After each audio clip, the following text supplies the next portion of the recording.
Jai Sai Ram to all my viewers.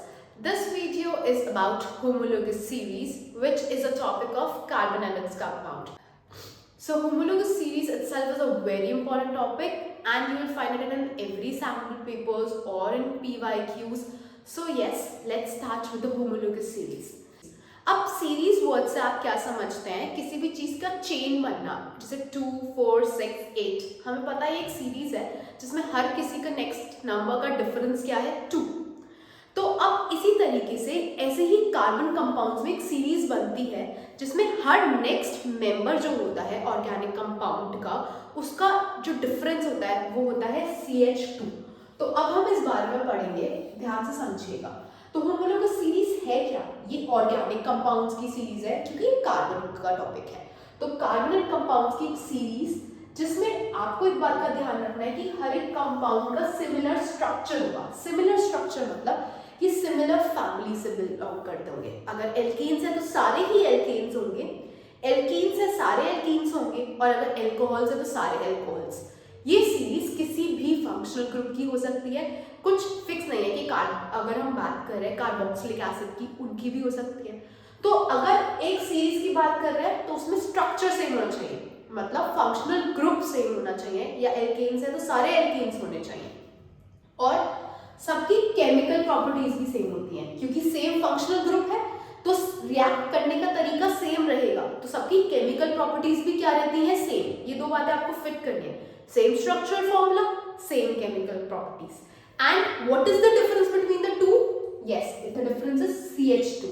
एक simple से example से हम इस बात को समझते हैं। जैसे कि आपको ये दिख रहा है सीरीज किसकी है? Methane, ethane. तो ये हमने सीरीज ली है एल्केन्स की। अब ये एक होमोलोगस सीरीज का एग्जांपल है। क्यों? क्योंकि हर नेक्स्ट कंपाउंड CH4 से C2H6 और C2H6 से C3H8, आप नोटिस करेंगे कितने कार्बन इंक्रीज हुए? 1। कितने हाइड्रोजन इंक्रीज हो रहे हैं? 2, CH2। सिमिलरली नेक्स्ट में भी कितने इंक्रीज हो रहे हैं? CH2, followed in the next as well as CH2। So हर सेम फैमिली है ना एल्केन्स की, और नेक्स्ट कंपाउंड पहले वाले से कितने फर्क पर आ रहा है? CH2 के फर्क पर आ रहा है। तो ये किसका एग्जाम्पल हुआ? Homologous series. ये मैंने आपको कहा था कि एल्केन्स थे तो सारे एल्केन्स होने चाहिए।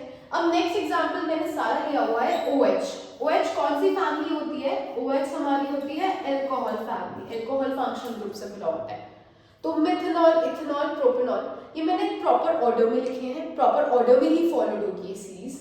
तो आप देख सकते हैं कार्बन यहाँ पे 1 है, यहाँ पे कार्बन 2 है। कितने कार्बन इंक्रीज हुए? Only 1 carbon got increase from methanol to ethanol. OH same है, H3 से H5 में कितने H इंक्रीज हुए हैं? 2। सिमिलरली नेक्स्ट भी कंपेयर करते हैं, तो मिथेनॉल से इथेनॉल तो CH2 इंक्रीज हुए। सिमिलरली इथेनॉल से प्रोपेनॉल की बात करते हैं, OH फंक्शनल ग्रुप सेम है। C2 से C3 में कितने कार्बन इंक्रीज हुए? 1। हाइड्रोजन कितने इंक्रीज हो रहे हैं? 2। तो ये सिंपल सी बात है कि होमोलोगस सीरीज क्या है? ये एक सीरीज है ऑर्गेनिक कंपाउंड की, जिसकी सब कंपाउंड्स की केमिकल प्रॉपर्टीज क्या होती हैं? Same, and every succeeding member differ from the previous one by CH2 group। कहीं कहीं CH2 ग्रुप को ये बात भी समझने की है, 14U भी कहते हैं। 14U इसका वेट है, और वो कैसे आया? ये आपने 9th क्लास में वेट्स लर्न करे हुए हैं। कार्बन का वेट होता है 12, हाइड्रोजन का वेट होता है 1, बट क्योंकि हमारे पास 2 हाइड्रोजन है तो 2 into 1, तो 12 + 2 कितना वेट करेगा? 14। तो ये भी बोल दिया जाता है कि एवरी सक्सीडिंग मेंबर, कि हर नेक्स्ट वाला मेंबर पहले वाले मेंबर से 14U के डिफरेंस पर है। ये बात भी क्लियर हो गई। एक क्वेश्चन बहुत बार ये आ जाता है कि फिजिकल प्रॉपर्टीज पे क्या फर्क पड़ता है, और फिजिकल प्रॉपर्टीज में से भी स्पेसिफिकली क्लास 10 में पूछा जाता है कि क्या डिफरेंस है मेल्टिंग पॉइंट और बॉइलिंग पॉइंट में। तो आपको एक सिंपल सी बात समझनी होगी कि केमिकल प्रॉपर्टीज सेम रहती हैं, फिजिकल प्रॉपर्टीज में ग्रेडिएशन और वेरिएशंस आते हैं। कैसे? आप ये देखिए, आप अगर स्ट्रक्चर बनाएंगे CH2 CH4 का, तो CH4 का स्ट्रक्चर कैसे बनेगा? तो ये हमारा CH4 का स्ट्रक्चर है। नेक्स्ट अगर हम बात कर रहे हैं, नेक्स्ट कंपाउंड हमारा C2H6, इसका स्ट्रक्चर कैसे बनेगा? इस फॉर्म में। अब हम समझ रहे हैं कि कैसे चेंज आता है फिजिकल प्रॉपर्टीज में। तो मैंने स्ट्रक्चर ड्रॉ किया है CH4 का और ये स्ट्रक्चर ड्रॉ किया C2H6 का। मैं एक सिंपल सा एग्जांपल लेती हूँ उनके मेल्टिंग पॉइंट का। मेल्टिंग पॉइंट मतलब मुझे इनके बॉन्ड्स ब्रेक करने हैं। तो CH4 में कितने बॉन्ड्स हैं? 4। तो 4 बॉन्ड्स को ब्रेक करने में जो भी एनर्जी लग रही है उसके कंपैरिजन में अगर मैं C2H6 की बात करूं, कितने कोवेलेंट बॉन्ड्स हैं? 1 2 3 4 5 6 7। तो ऑब्वियस है मुझे 4 बॉन्ड्स को तोड़ने में ज्यादा एनर्जी लगेगी या 7 बॉन्ड्स को? यस, 7 बॉन्ड्स को तोड़ने में जो एनर्जी लगेगी वो ज्यादा होगी। तो हम ये कह सकते हैं with the increase in the molecular mass या फिर with the increase in the number of bonds the boiling point and the melting point increases।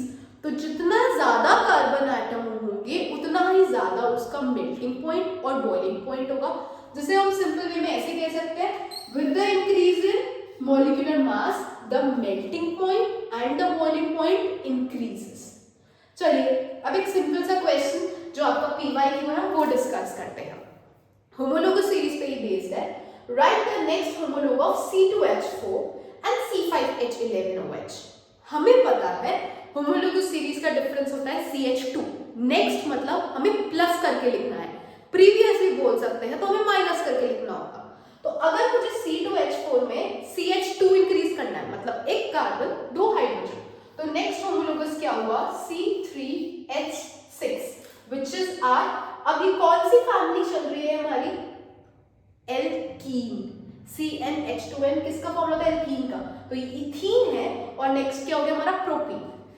I hope आपको यहाँ तक सब कुछ क्लियर हो गया और जो भी मैंने होमोलोगस सीरीज से रिलेटेड बताया है इसी बेसिस पर आप मुझे नेक्स्ट होमोलोग बताएंगे इस पर्टिकुलर हमारे ऑर्गेनिक कंपाउंड का, और साथ ही साथ जो नेक्स्ट होमोलोग है उसका आईयूपैक नेम भी देंगे। Thank you for giving your precious time. I hope ये बहुत इंपॉर्टेंट टॉपिक होमोलोगस सीरीज आपको थोड़े से ही टाइम में क्लियर हो गया हो।